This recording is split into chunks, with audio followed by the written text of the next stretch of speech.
মুহূর্তে এরকম কোনো কিছু প্ল্যান নেই। ভালো খেলে ছেড়ে দিতে হবে যে মানুষকে দেখাইতে হবে এরকমও না, আবার খারাপ খেললে করা যাবে না এরকমও না। জিনিসটা হচ্ছে যেটা টিমের জন্য বেটার হবে এবং টিমের ভালো কিছু হবে ওই জিনিসটা করা হবে। বাট এই মুহূর্তে আসলে এটা নিয়ে খুব বেশি কথা না বলাটাই ভালো। সবার কাছে একটা রিকোয়েস্ট থাকবে, এটা নিয়ে খুব বেশি মাতামাতি বা আলোচনা সমালোচনা দরকার নেই, কারণ খুব ইম্পর্টেন্ট একটা টেস্ট ম্যাচ।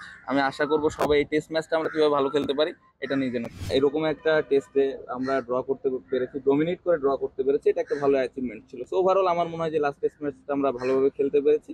আশা করবো এই টেস্ট ম্যাচটা ভালো হবে।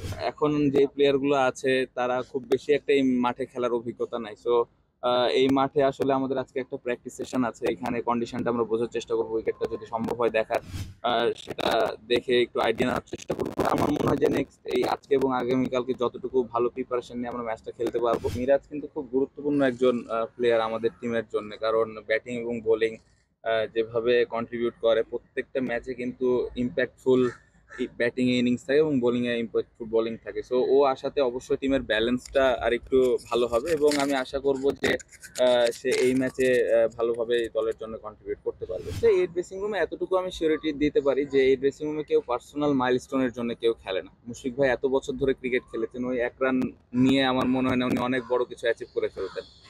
উনি আমাদের টিমের জন্য কত কিছু করেছেন এটা আমরা সবাই জানি।